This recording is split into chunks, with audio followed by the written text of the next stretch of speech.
Hello, people. It is your good friend Chad Marco here again, and I just wanted to do something a little different from the norm. This is my gaming channel, and typically I just upload gaming videos, playthroughs, or whatnot. But I wanted to also just comment on various things that I see in the video game industry, and obviously today I want to talk about what I guess you could call it's come to my attention that various games that have been released recently have been accused of being desexualized. They're desexualizing their female characters. Games like Mortal Kombat 11, Tomb Raider, Final Fantasy 7 Remake, and now more recently, the Resident Evil 3 Remake. Now, I'm gonna just come right out and say it. I'm a coomer. I'm a coomer, man. I like seeing big titty anime bitches in my games, fat old jigglypuff asses, beautiful faces, curves. I don't mind seeing sexy girls in my video games. I welcome it. So right off the bat, I have to let my own personal bias be known. But for this video, I want to talk about two games in particular, those being the Resident Evil 3 Remake and the Final Fantasy 7 Remake, because I think these two represent an example of desexualizing done for the right reasons and desexualizing done for the wrong reasons, respectively. So I want to talk about Resident Evil 3 first. Now, if you don't know, in the original Resident Evil 3, Jill's default outfit was a blue tube top, black miniskirt, long brown boots with a sweater tied around her waist. Now, this is a noticeable difference from her previous outfit in Resident Evil 1, where she wore black boots, blue pants, a blue t-shirt with shoulder pads, gloves, a beret, and about 5 different belts and attachments. Essentially her work uniform. She's a professional ass kicker, so of course she was dressed to kick ass. Now, the reason for the new outfit in 3 is said to be because the idea was that Jill was caught off guard by the rapid spread of the T-virus, chaos throughout the Raccoon City, and not having time to think about what she should wear. Pretty much just hopped into the fray in her casual clothes and whatnot. So, all right, that makes perfect sense. That's okay. But I have to say that personally, I was never a fan of her Resident Evil 3 outfit. Me, as well as many other fans of the series, felt as if her outfit would not have been ideal for the crazy situation that she was in. Who would want to be running and jumping and climbing and dodging and pushing and pulling and tussling with zombies in a fucking tube top? Now, I know this is a stupid request, but just imagine you're in her shoes. Would you really want to try surviving a zombie apocalypse dressed like her? Seriously, like imagine the skirt and the tube top on your manly frame and you trying to dip and dash around the city with guns and other kinds of equipment. You might say, well, that's not fair because I'm a guy and that's girls' clothing, but it's undeniable that a lot of the clothing that women wear are for the sole purpose of looking sexy at the expense of practicality. Things like high heels, long dresses, skin-tight clothes meant to show up their curves, and other than the boots, really. Jill's outfit fits neatly into that category, whereas men's casual attire doesn't tend to be nearly as restrictive unless we're talking about like fancy suits or the tightest of skinny jeans, which even then I'd rather have those than what Jill has on. But getting back to the game, I had the Dreamcast version, which allows you to select from 8 different outfits right from the start. And more often than not, I went for the outfit that seemed more appropriate for the situation she was in. But why is this? Now, as a coomer who loves big titty anime bitches in video games, why did I opt for the less sexy outfits in Resident Evil 3? And the first reason has to be because of the tone of the Resident Evil series, which is actually somewhat serious. Yes, it's about zombies and mutants eating people, but really, if you take away the various viruses that mutate living organisms, the world of Resident Evil is very much true to life. It's basically like our reality, but with zombies and cheesier dialogue and shit. And what this does is it creates an expectation for the people in that world to make decisions that would make sense in reality. Like, if I'm playing Lollipop Chainsaw, I'm not gonna question why this girl is going around killing zombies in a cheerleader outfit, because right from the jump, it's obvious that this game does not take itself seriously at all. But in Resident Evil, if Leon shows up for his first day of being a police officer at the RPD in a damn ninja outfit, people are gonna have some questions. And secondly, it has to do with how we perceive Jill as a character. We're introduced to her as a professional. She's in her STARS uniform, and yeah, the shoulder pads are questionable, but she's believable as being a member of a special ops team. While she is attractive, her appearance really in no way indicates that she was designed with sex appeal in mind. What it comes down to is that we like Jill the professional, not Jill the civilian. But having said that, I in no way think that Jill's outfit in Resident Evil 3 is a bad thing, because again, the idea behind it makes perfect sense, because she is a real human being with a life outside of STARS. She's out there having fun and sucking dick just like any other girl. Don't get it twisted. So while the outfit isn't my favorite, it does fit into Resident Evil 3's narrative. I will at least give it that much. Now, flash forward to now, 2020. The Resident Evil 3 remake is almost upon us. The demo has been released alongside many screenshots, and what do you know? They changed Jill's outfit. The tube top and skirt have been replaced by the most generic, strong female protagonist outfit imaginable. Tank top, pants, and boots. And a lot of people hate it. Now, the creators of the game released a statement regarding the decision to change the outfit. Let me just pull it up real quick. Now, they said, speaking with Game Informer for the cover story of their latest issue, Cho said that the sex appeal of the original Jill's design was not the right direction, and that her new design reflected a certain level of practicality.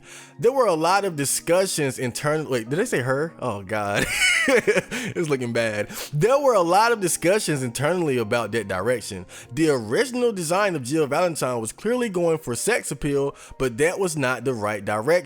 This is a very strong character, and it is a character that's going through a lot of adversity, so we wanted to home in on that and make sure that there's a certain level of believability in what she's wearing, a certain level of practicality. In RE3 Remake, Jill's iconic tube top and skirt outfit is replaced by a sleeveless top and yeah, you know. Who cropped that? But yeah. So okay, they address what myself and many other fans of the series were really thinking all along. Her outfit is just not practical for the situation she's in. Honestly, it makes her stand out like a sore thumb, but the naysayers don't think it's that simple. They believe this is a part of a widespread desexualizing of female characters in video games that have really been going on for a while now. They believe this change was made to appeal to SJW feminists and whatnot that have criticized the video game industry for its depiction of women for quite a while now, and I won't say that they're wrong. Given the social climate at the moment, it's very possible that this was a move done for political correctness points. But this is also a detail that many fans of the series have criticized as well, since before the RE3 remake was even in production. So I think the deciding factor here is the true intentions for the change. Did they do it to appeal to SJWs, or were they like myself, not a big fan of the outfit to begin with? Or maybe it's a bit of both, I don't know. But really, ultimately, we'll never know, because people are always gonna talk shit, say whatever. But personally, I don't mind the change for the reasons I stated earlier. And even if you were to bring up the whole thing about her being caught off guard, even that is questionable, because in the prologue of Resident Evil 3, you see her in her room getting ready for what's to come. She obviously knows something bad is gonna happen and is gripping her Glock, so why not go all out and get suited up for battle? Even the original game does not provide an airtight reason for her not being dressed in more practical clothing. The narrative is sound, but they didn't execute it correctly. If they did, she would have been on a date or at a bar when the shit hit the fan. Then you wouldn't even have an argument for her being dressed like a dude. So in the case of Jill being desexualized, honestly, I'm not even mad about this one, but only if their intentions were pure. Only if they did it for the sake of staying in line with the serious tone established by earlier Resident Evil games. But I will say this, what I do dislike about New Jill is just how generic her design is. You know, Resident Evil outfits were never very flashy or revealing, but they did have a certain flair and quirkiness to them. You look at the STARS unit, they're not all just wearing the exact same uniforms. They all have a unique look that makes them stand out. Chris has a green vest, Barry has a red one, Wesker's in all black and he got the shades, Jill has the beret and the shoulder pads, Rebecca got a red bandana around her head, Brad had the yellow vest and army fatigue pants. Really, they look like a ragtag group of mercenaries, organized mercs, but certainly the dress code was somewhat flexible. But New Jill just looks like every other strong female lead out there. It's gotten almost as bad as when like half the male protagonists in games were bald heads, somewhat muscular guys who would have been a little stub on the face. So I do have to take away points for the lack of creativity on their part. You can make an outfit practical without making it bland, you know. I mean, really, it's the same as Claire's outfit. Once the red jacket is off in Resident Evil 2, it's the exact same as Claire's outfit. Just pants, tank top, shoes. I'm a strong woman. Now, let's talk about another case of desexualizing that I am adamantly against. Tifa Lockhart in the Final Fantasy VII Remake. So, if you're a fan of the Final Fantasy series, then you no doubt are aware of Final Fantasy VII and its impact on gaming. You could argue that it paved the way for JRPGs to become mainstream in the West during the late 90s. It had like breathtaking CGI cutscenes, the battle system was simple, but it was fun, over-the-top summons, big giant monsters, a decent plot, I'm not gonna get a plot too much clout. And it had an open world with many side quests and secrets, but really best of all, its memorable cast, its colorful cast, and one of them being the sexy and strong Tifa Lockhart. It's no secret that Tifa is known for her sex appeal, in particular her big tits. Even in her wind pose, you can see her puff out her chest, you know, like just little puff it out, and obviously drawing attention to her very stacked bosom. Tifa was no doubt created with the intention of selling a bit of sex alongside all the other things Final Fantasy VII has to offer. And this really isn't anything surprising to me. Video game developers in the East are some of the most shameless when it comes to providing its players with eye candy. Even with just Final Fantasy, you have Lady Garnet and her big fat old ass, or Lulu and her gargantuan milkers and cleavage. But more screenshots of the Final Fantasy VII Remake have been released, and it's become more and more obvious that Tifa's sex appeal has been reduced significantly. Her breasts are a few sizes smaller. She's wearing what seems to be a sports bra under her little white shirt, and she's also wearing leggings now. So overall, she's showing much less skin than in the original game, and her hooters are much less robust. And as you would imagine, a lot of people are upset about this for much of the same reasons people are upset about Jill's outfit change. Now, you know, of course, they're saying they're catering to SJW culture and the feminists, but this time I actually agree with these criticisms. But why? Why do I agree here? What's the difference between Jill being desexualized and Tifa? To make my point, we have to establish what a remake is and what it typically does. A remake takes something that already exists and would typically expand upon and enhance what is already there. You can make alterations here and there, but nothing so extreme that is not in the spirit of the original. Let's look at the Resident Evil 1 remake, for example. Did the original game have the Crimson Heads? No. But the addition of Crimson Heads were a welcome challenge to the game, and really all they did was take what was already there, the zombies, and enhance them.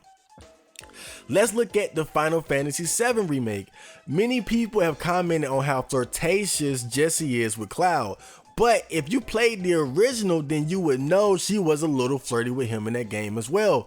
They simply took what was there and amplified it. Let's look at Cloud. In the beginning of the original game, his character can be summed up as like a cocky, spiky-haired, giant sword-wielding badass who's kind of an uncaring asshole. And it's blatantly obvious that they took that and ran with it in the remake. He looks a lot cooler, he fights a lot cooler, and he's even more of a douchebag.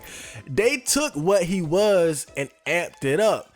Barry, he's bigger and blacker and angrier than ever before, need I say more? But with Tifa, they reduced what was one of the most defining details of her character, her sex appeal.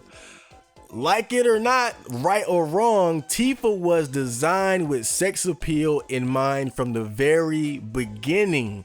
Those double G cups were not an accident, not at all. Tifa at her core is the big titty, dragon body slamming, good hearted childhood friend of Cloud. That's what she is.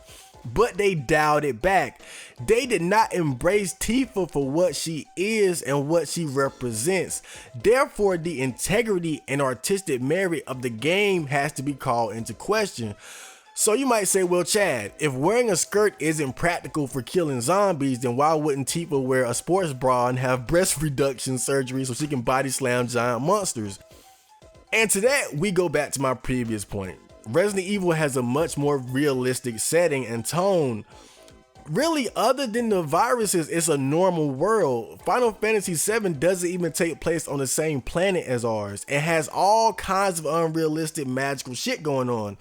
Even Cloud being able to wield a giant sword twice his size doesn't make any sense, but we roll with it. See, Final Fantasy VII is very different from Resident Evil in that its spirit and identity is very much the same as your typical like shonen anime. Final Fantasy VII is anime in video game form. You have your young, spiky-haired, hot-blooded protagonist, over-the-top action, magic, giant mechs, load of comedic relief and hijinks, and sexy big titty girls. Now, granted, it's not as if Final Fantasy VII is just overflowing with sexual themes, but Tifa carries that load pretty much on her own. She is to Final Fantasy VII what Yoko is to Gurren Lagann. Eye candy. Strong and capable, but eye candy nonetheless. For them to enhance and expand upon all these various aspects of Final Fantasy VII, but shy away from doing the same for Tifa is a blatant act of self-censorship and or pandering, and that's why I can't respect it. If Sid was a racist in the original game, then he should stay that way. You don't shy away from what he was just because it might hurt somebody's feelings. Otherwise, you're not being faithful to the artistic vision of the original game. Final Fantasy VII is not this grim, dark, realistic world where girls are worried about putting on a sports bra before they go out to body slam giant robots underwater alongside their friend who is also a talking lying dog thing. Now, what they should have done was draw even more attention to her body because that's what she is. Titties are to Tifa what melanin and muscles are to Barrett. It's just the way it is. So, in the case of Jill, I'm not bothered by her new look because again, she was never designed with overt sex appeal in mind to begin with. It was always a plot detail that never even held up when closely examined. But Tifa was designed to be overtly sexual, and when you undermine that, you undermine the heart and soul of what the original game was, and that's not based. Not at all. So if you guys agree or disagree with me, let me know. Share your thoughts and your Tifa and or Jill Dojins. And with that, Marco out. Jana.